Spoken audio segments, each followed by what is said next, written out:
अंश BPSC classes में आप सभी का स्वागत है।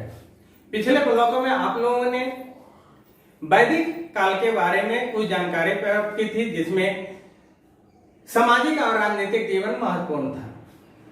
इस ब्लॉक में आप लोगों को वैदिक काल का जो आर्थिक व्यवस्था है और जो धार्मिक व्यवस्था है उसके बारे में कुछ जानकारी प्रदान करूंगा, जो आप लोगों को एग्जामिनेशन में अति महत्वपूर्ण साबित होगा। प्रारंभिक वैदिक समाज को जब हम देखते हैं तो उसकी अर्थव्यवस्था जो है उसका प्रमुख आधार जो है वो है पशुपालन, यानी प्रमुख आधार यह है पशुपालन। जब हम प्रारंभिक आर्यों को देखते हैं, अर्थात कि वैदिक काल के लोगों को देखते हैं, तो यह देखते हैं कि वह लोग पशुओं के चारे की खोज में ही आए थे, तो निश्चित है कि उनके अर्थव्यवस्था का जो प्रमुख आधार भी रहेगा वो पशुपालन ही रहेगा। गाय को ही ये लोग विनिमय का प्रमुख साधन माना था, यानी कि विनिमय का साधन जो है, विनिमय का साधन वह है गाय। यानी कि कोई सामान लेना हो या देना हो तो गाय को ही एक दूसरे को दे करके उससे सामान लिया करते थे। जो ज्यादा पशु रखते थे, यानी कि ज्यादा गाय रखते थे, जो ज्यादा गाय रख रहे हैं,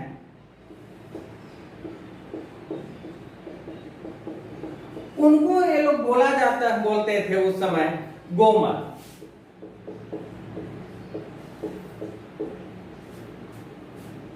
आर्यों का प्रिय पशु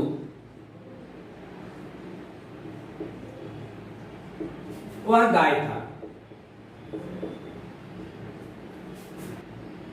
प्रारंभिक जब हम वैदिक काल को देखते हैं वहां राजा की बात नहीं होती है, लेकिन बाद में राजा की बात जब होती है तो राजा को कर देने की बात जो हुई या भू राजस्व जो देने की बात हुई या जो पद्धति हुई वह विकसित नहीं थी। अर्थात हम कह सकते हैं कि कर नहीं था, कर नहीं था। दूसरे ओर देखते हैं कि हम लोग बलि की बात, जो बलि की बात किया जाता है यह कोई पशु बलि नहीं था, कोई पक्षी बलि नहीं था, बल्कि यह एक उपहार था।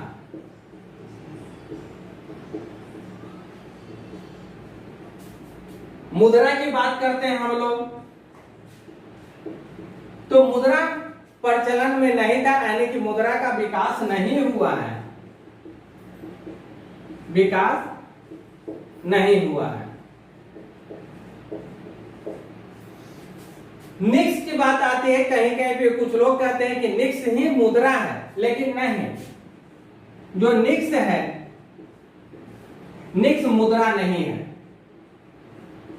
मुद्रा नहीं है, बल्कि यह जो है यह एक स्वर्ण आभूषण है। यह एक स्वर्ण आभूषण है। वैदिक काल में जो फसल थी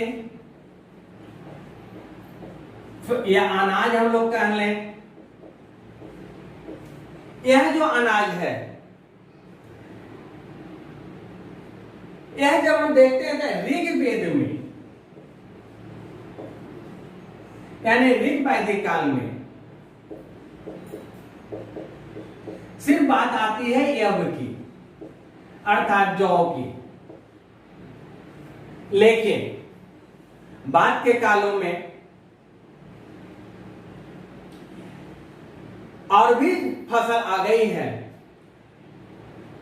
कृषि की चर्चा यहां हम लोग देख रहे हैं, तो कृषि की चर्चा मात्र 24 बार किया गया है।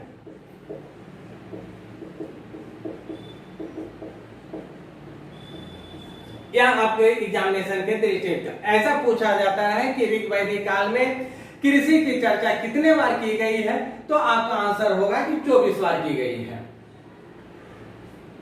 यह आपके एग्जामिनेशन के दृष्टि से बहुत ही महत्वपूर्ण है।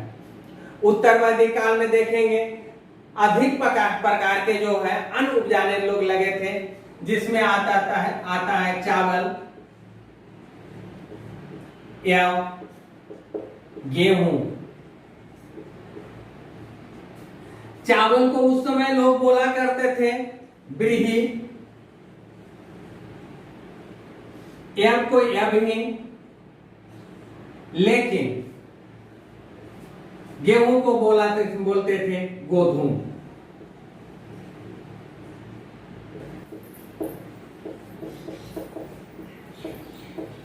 काटक संहिता में जब हम देखते हैं तो पता चलता है कि यहां पर चर्चा आई है 24 बैलों के द्वारा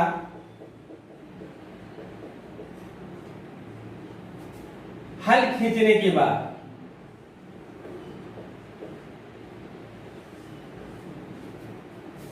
यहां चर्चा की गया है कि 24 बैलों के द्वारा हल खींचा जाता था। कृषि के विकास से लघु उद्योग का विकास हुआ। जब लघु उद्योग उत्पन्न हो गए तब निश्चित है कि व्यापार होगा।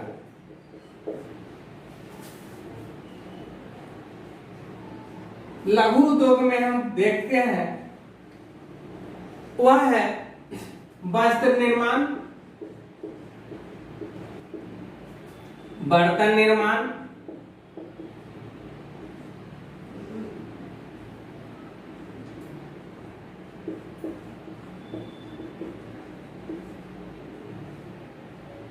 लकड़ी का निर्माण,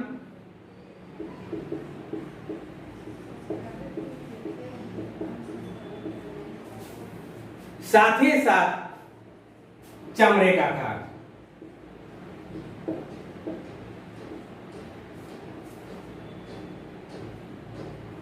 उस समय का जो यह उद्योग था प्रमुख रूप से वह था वस्त्रों का निर्माण, बर्तन का निर्माण, लकड़ी का निर्माण और चमड़े का। साथ ही साथ धातु का भी कुछ बर्तन मिले हैं, अर्थात कि धातु उद्योग भी था। व्यापार के लिए जो सुदूरवर्ती क्षेत्रों में भ्रमण करते थे, सुदूरवर्ती क्षेत्रों में जो जाया करते थे उसको लोग बोलते थे पन्नी।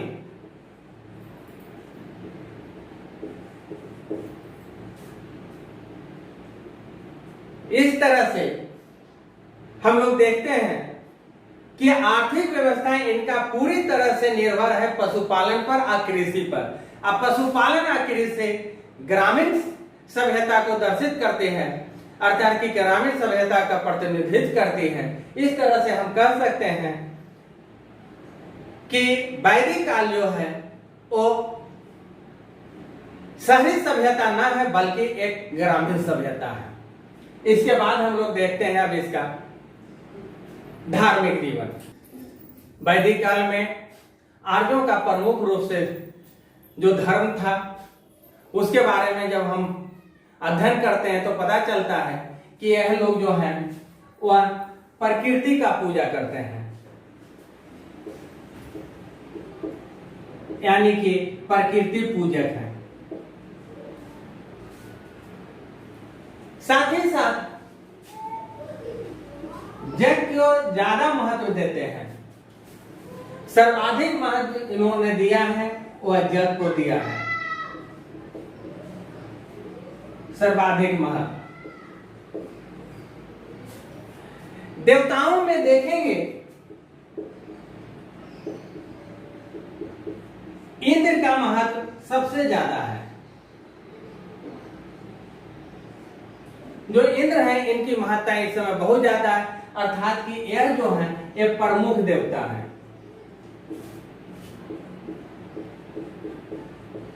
काल में खास करके ऋग वैदिक काल की बात होती है तो पूछा जाता है कि ऋग वैदिक काल में आर्यों का प्रमुख देवता कौन थे। वहां पर हम लोग देखेंगे कि इंद्र इनका प्रमुख देवता है। इसके बाद आता है अग्नि की बात। अग्नि जो है वो इंद्र के बाद है। इनको माना गया है कि यह व्यक्ति एवं देवता के बीच की कड़ी है।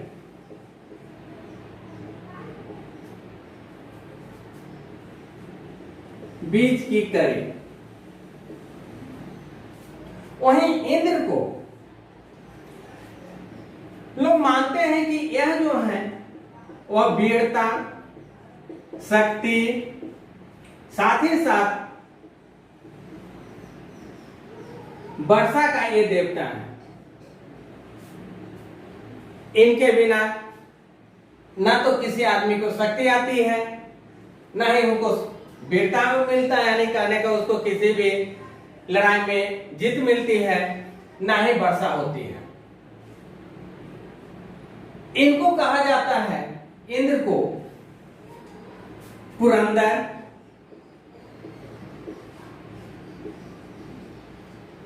यह आपके एग्जामिनेशन के दृष्टि से बहुत महत्वपूर्ण होता है, कारण कि बहुत से एग्जाम में पूछ चुका है कि इंद्र का एक और नाम क्या है।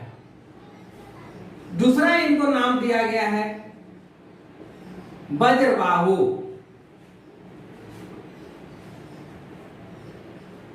तीसरा नाम इनको दिया गया है वृद्धहंता। जब आप लोग सिंधु घाटी सभ्यता को पढ़ रहे होंगे, वहां पर बात उत्पन्न होती है कि इंद्र ने एक वृत्त नामक राक्षस को मार दिया, जो कि एक बांध को पकड़ करके रखे हुए था। वो जब उस राक्षस की जब मृत्यु हो जाती है तो बाढ़ के पानी से सिंधु घाटी सभ्यता का विनाश हो जाता है। उसी को ध्यान में रखते हुए शायद उस समय के लोगों ने इनका एक नाम दे दिया वृद्धहंता। इसके बाद स्थान आती है वरुण की। वरुण जो थे ये जल के देवता हैं, साथ ही साथ ऋतु के नियामक है, यानी ऋतुओं को किस तरह से चलना चाहिए, ऋतुओं को कैसे अपना समय बदलना चाहिए, उसका देवता, यानी कि उसको भी वरुण ही अपने तरह से चलाया करते थे। साथ ही साथ नैतिक व्यवस्था को बनाए रखने वाला ये देवता भी थे, यानी नैतिक व्यवस्था, समाज में किस तरह से लोग रहें, उनका आचरण क्या होना चाहिए, इसके लिए वो लोग वरुण को ही देवता मानते थे कि उन्हीं के कथनानुसार ही लोग चलता है। ऋग्वेद में देवताओं की जो संख्या है वह है 33। इनके साथ साथ कुछ देवियां भी हैं। देवी में आती हैं सरस्वती, इड्डी अर्थात दुर्गा, साथ साथ एक और देवता है वो है भारती।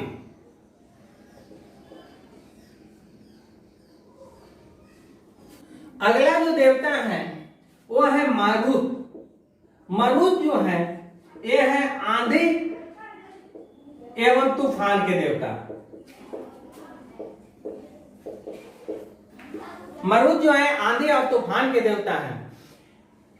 लेकिन कहीं भी आपको देखिएगा तो यह पता नहीं चलेगा कि ये लोग मूर्ति पूजा और मंदिर पूजा किया करते थे, अर्थात कि मूर्ति पूजा और मंदिर पूजा का प्रचलन इस समय यहां नहीं था। उत्तर वैदिक काल आते आते इंद्र की महत्ता खत्म हो गई और इंद्र की महत्ता खत्म होकर करके इंद्र का स्थान को ले लिया प्रजापति ने। यानी उत्तर वैदिक काल में जो प्रजापति हैं वह प्रमुख देवता है।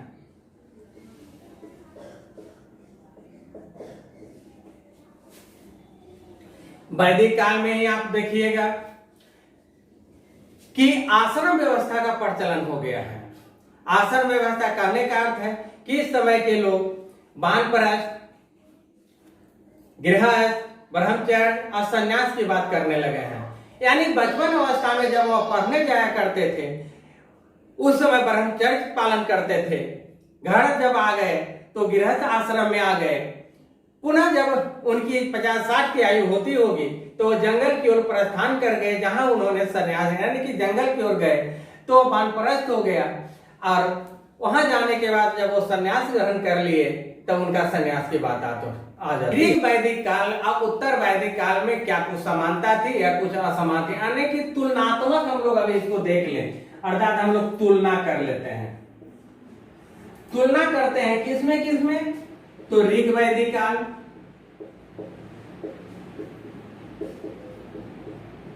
और उत्तर वैदिक काल में।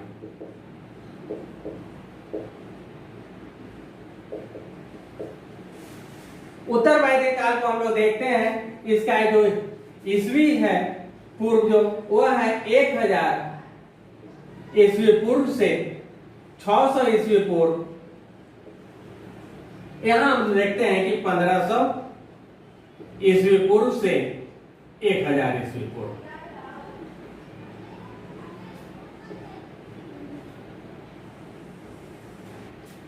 सर्वप्रथम देखते हैं इसमें राजनीतिक में,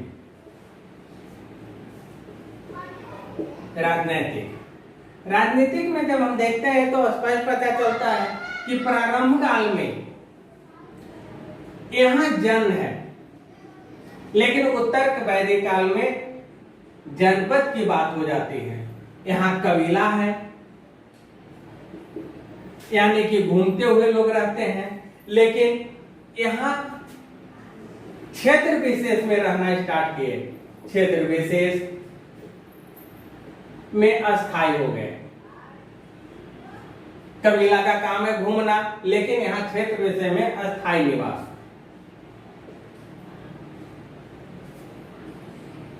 दूसरा चीज देखते हैं, स्त्री की भूमिका है।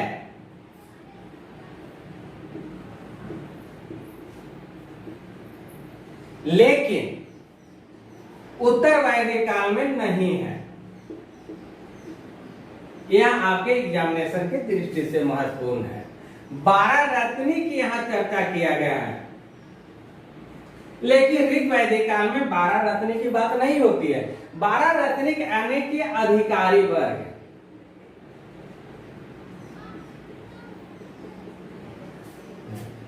इसके बाद हम देखते हैं अगला, वह है सामाजिक। सामाजिक में देखते हैं कि स्त्रियों की स्थिति जो है,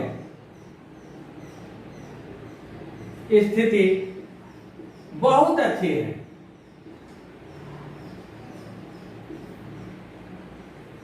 लेकिन यहां थोड़ा पतन होता है,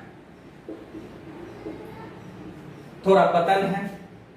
फिर भी हम कह सकते हैं कि हिसाब से अच्छी है,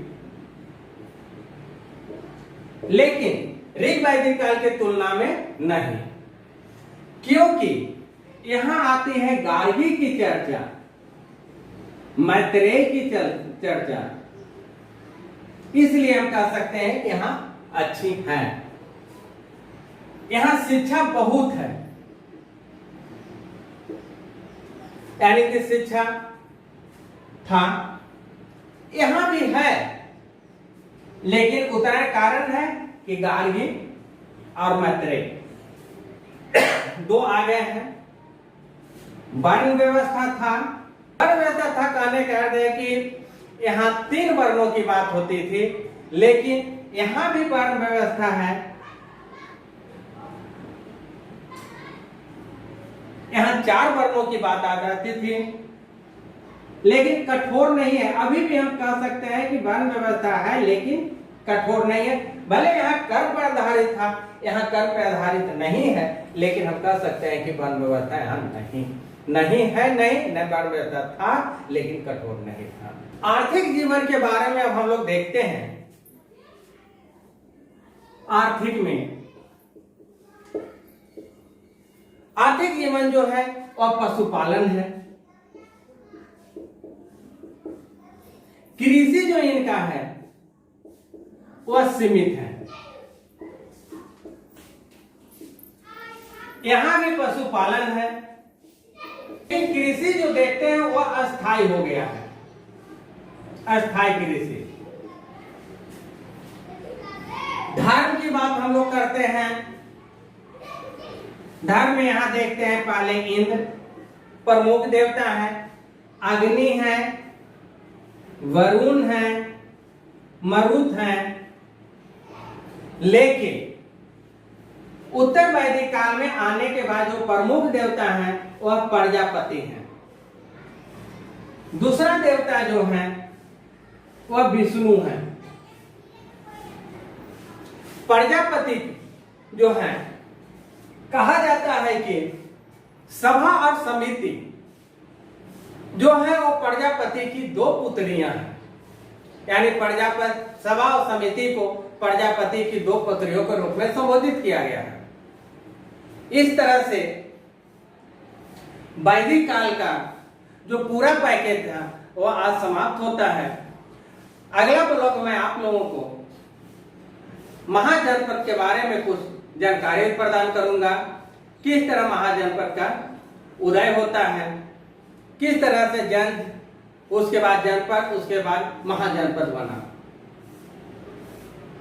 जो हमारे चैनल पे नए आए हैं वह सब्सक्राइब कर लेंगे, बेल आइकन को दबा देंगे, जिससे कि नोटिफिकेशन मेरा कोई भी है वो आपके पास सर्वप्रथम पहुंच जाए। लाइक करना, शेयर करना और कमेंट करना ना भूलेंगे। फिर मिलते हैं अगले वीडियो में।